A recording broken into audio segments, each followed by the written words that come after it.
এই দোয়াটা কখন কখন পাঠ করতে পারেন? মনে করেন আপনি সেজদায় গিয়েছেন, সেজদায় গিয়ে দোয়াটা পাঠ করবেন। জুমার দিন এসে গিয়েছে, জুমার দিন হচ্ছে দোয়া কবুলের একটা বিশাল সুন্দর একটা মুহূর্ত। আপনি মাগরিবের নামাজের ঠিক আগ মুহূর্তে মসজিদে বসে গিয়ে এই দোয়াটা বেশি বেশি পাঠ করবেন।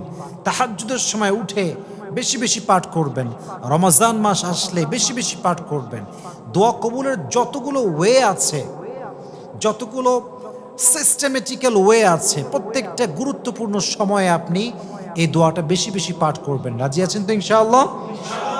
Number 1 tips.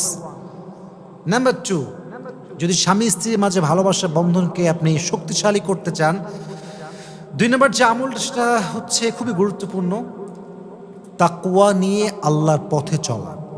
আমি জিজ্ঞেস করছি, আমাকে উত্তর করবেন, তাকওয়া নিয়ে কার পথে চলা? আল্লাহর পথে চলা। কেন বললাম এই কথাটা? It's a very important message for everyone. হাদিসে এসেছে, যে ব্যক্তি আল্লাহর পথে চলে আল্লাহ তাকে ভালোবাসে। আল্লাহ তাকে কি বাসে? ভালোবাসে। এবার আসেন সহিহ বুখারীর বর্ণনা। আল্লাহর হাবিব বলেছেন সাল্লাল্লাহু আলাইহি ওয়াসাল্লাম, যখন আল্লাহ তাআলা কোনো বান্দাকে ভালোবাসে, নাদা জিবরিল, তখন তিনি জিব্রাইলকে ডাকেন এবং ঘোষণা করেন, জিব্রাইল, আমি তাকে ভালোবাসি, তুমি পুরো পৃথিবীবাসীকে ঘোষণা করে দাও মানুষ যেন তাকে ভালোবাসে। সুবহানাল্লাহ পড়লেন না?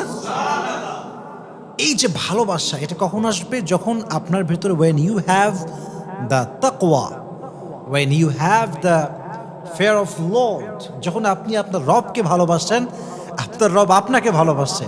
আর রব যখন কাউকে ভালোবাসে, পুরো পৃথিবীর সমস্ত মানুষের হৃদয়ে আল্লাহ তাআলা তার জন্য ভালোবাসা তৈরি করে দেয়। সুবহানাল্লাহ।